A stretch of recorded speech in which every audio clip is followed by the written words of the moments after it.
जादुई पटाखों की मशेल। बहुत समय पहले की बात है। सुल्तानपुर गांव में कल्याणी नाम की एक महिला अपनी बेटी डोली के साथ रहती थी। डोली के पिताजी डोली को बचपन में ही छोड़कर स्वर्ग सिधार गए थे। डोली की माँ जैसे तैसे तरह तरह के काम करके घर चला रही थी। नवंबर का महीना था। सर्दियाँ सर पर आ चुकी थी।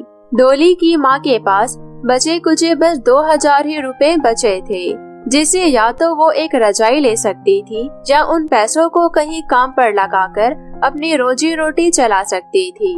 तभी डोली की माँ दिवाली के लिए पटाखे बेचने का फैसला करती है। डोली सवेरे सवेरे जाकर थोक रेट पर पटाखे लाती और गांव के बाहर एक दुकान करके उन्हें बेचती। इसी से वो अपने घर का गुजारा करने लगी।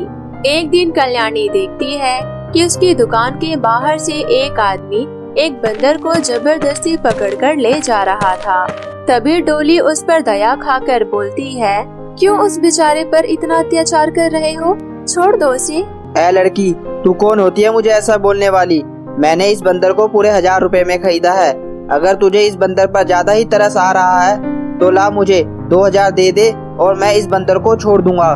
माँ, ये आदमी बहुत ही निर्दयी है। इस बंदर को अपने साथ ले जाकर इस पर बहुत अत्याचार करेगा।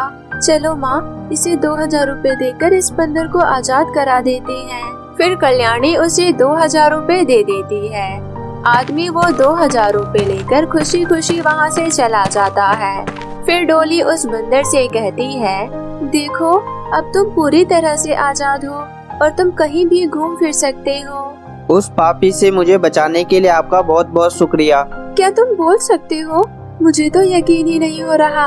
हाँ, मैं एक बोलने वाला चमत्कारी बंदर हूँ और तुमने मेरी जान बचाकर मुझ पर बहुत बड़ा एहसान किया है। जब कभी भी तुम्हें मेरी जरूरत पड़े, आंखें बंद करके मुझे याद कर लेना। इतना कहकर बंदर वहाँ से चला जाता है। थोड़ी देर बाद कल्याणी की दुकान पर 2 पुलिस वाले आते हैं। यह किसकी दुकान है? हटाओ इसे। सरकार ने दिवाली पर चाइनीज पटाखों पर बैन लगा दिया है। इस बार केवल इको फ्रेंडली पटाखे ही बेचने का आदेश है। यह सभी चाइनीज पटाखे बहुत धुएं करते हैं, जिस कारण दिवाली के महीने में प्रदूषण का स्तर बहुत बढ़ जाता है।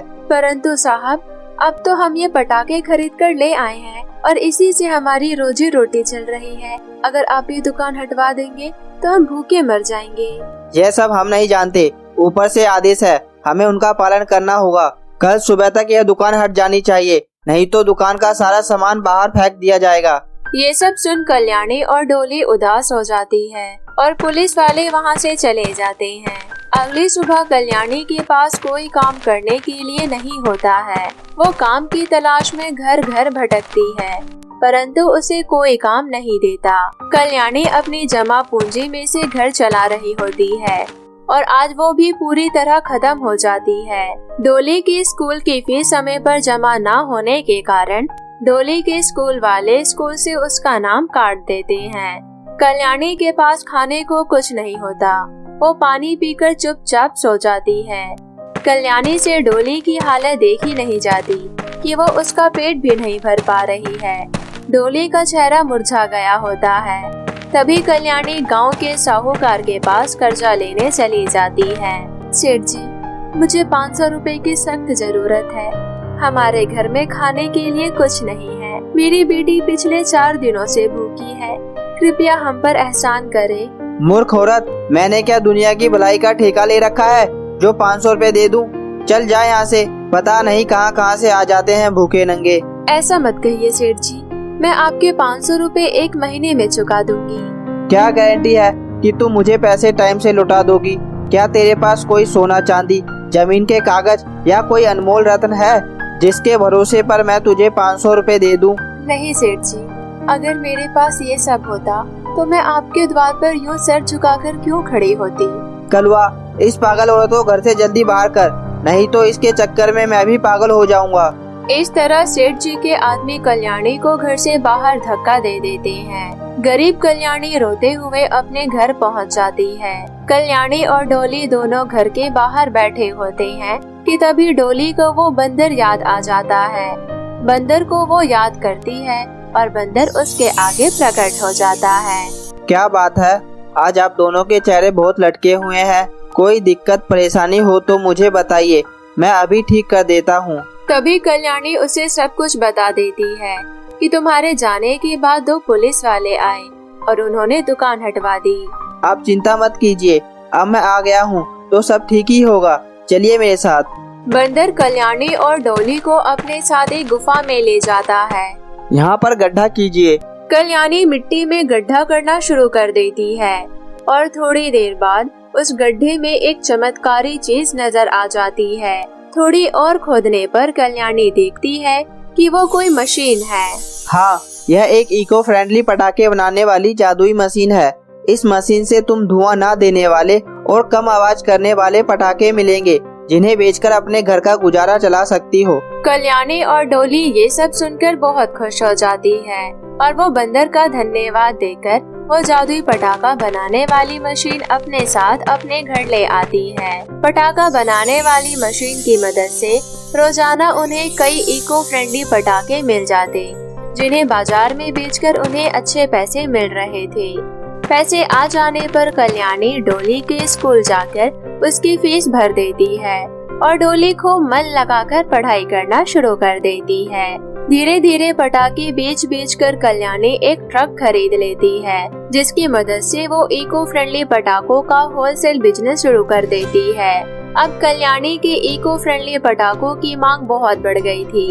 एक दिन कल्याणी सेठ के घर के सामने से गुजर रही थी। तभी सेठ की नजर कल्याणी पर पड़ती है और सेठ मन ही मन कहता है, यह भिखारन कल्याणी इतने चटक मटक कपड़े पहनकर कहाँ जा रही है और यह रातों रात इतनी अमीर कैसे हो गई? जरूर इसके हाथ कोई खजाना लगा है, मुझे इसका पता लगाना चाहिए। फिर सेठ कल्याणी के पीछे पीछे उसके घर तक चला जाता है।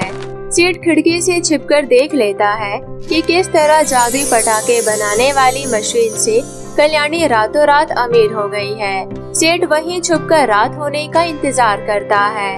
रात होते ही वो जादुई मशीन चुराकर अपने घर ले जाता है।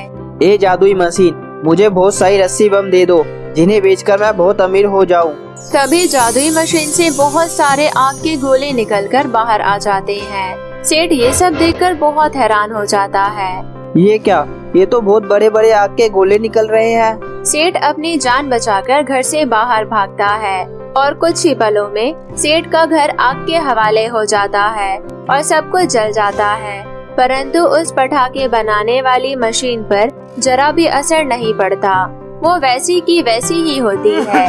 ये सब देख सेठ बहुत रोता है। सेठ वो जादुई मशीन ले जाकर कल्याणी को दे देता है और कल्याणी से माफी मांगता है। मुझे माफ कर दो कल्याणी, मैं तुम्हें दिन दुगनी और रात चौगनी तरक्की करते हुए नहीं देख पा रहा था और मैंने लालच में आकर तुम्हारी यह जादुई पटाखे बनाने वाली मशीन चुरा ली थी। मेरा घर तो जलकर राख हो चुका है, कृपया मुझे अपनी शरण में ले लो और मुझे माफ कर दो। कल्याणी बहुत ही रहम दिल की होती है, वो सेठ को माफ कर देती है और अपने यहाँ उसे मुंशी की नौकरी देकर उसे एक नई जिंदगी दे देती है।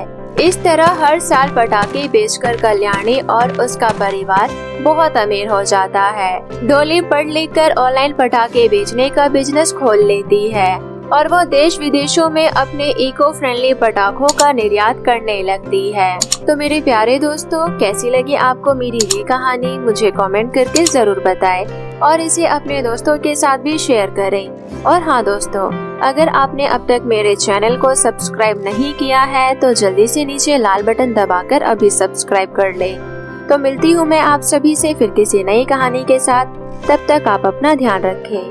बाय बाय दोस्तों।